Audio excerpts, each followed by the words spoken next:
much, Senator. Senator Sullivan. Thank you, Mr. Chairman. I want to begin by agreeing with our ranking member and others, you, Lieutenant General Caine, on commending General C.Q. Brown for his exceptional 4 decades of service. I fully agree with the accolades he's receiving in this committee and wish him and his family the best. You know, I've served under, met with hundreds of flag officers in my positions as a U.S. Senator, as a U.S. Marine, and I will say, General, I think you are one of the most impressive flag officers I've met with, and I don't say that lightly.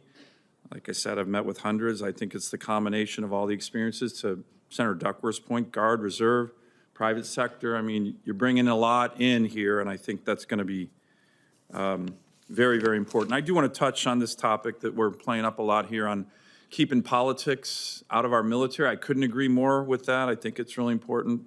Big part of my career here. I've tried to make sure that happens. But I will say, we're not talking about what just happened the last 4 years. I think the military was politicized in a huge way, particularly from the civilian leaders who were pushing left-wing theories on the military, pushing climate change over shipbuilding. The Undersecretary for Policy came before this committee and told us that our military is, quote, systemically racist. It's ridiculous, right? Do you believe our military is systemically racist? Is that what you saw in your 30-plus years of service? No, Senator.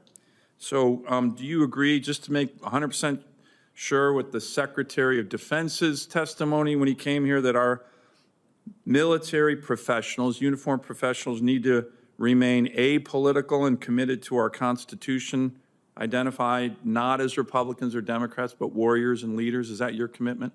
It is, Senator. And will you commit to this committee to doing that? I will, Senator. Thank you.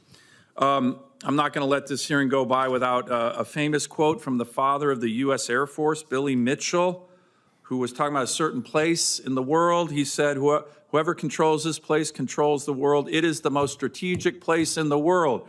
What place was Billy Mitchell talking about, General? Alaska. And do you agree with Billy Mitchell's incredibly insightful analysis? Mitchell was a brilliant air power theorist. That's a yes, so I sir. assume you're Yes, sir. saying? Yes, sir. Okay, well, look, our adversaries agree. You and I talked about this in my office. Again, I appreciate the hearing. We've had huge incursions, huge number of incursions in the last 2 years.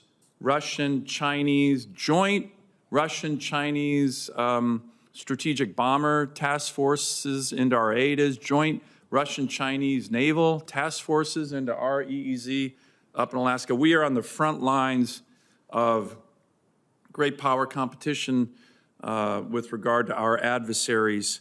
You and I talked about infrastructure in Alaska for our military. The president, after his election, said we will ensure Alaska gets even more defense investments as we rebuild our military, especially as Russia and China are making menacing moves in the North Pacific. That's from the commander-in-chief.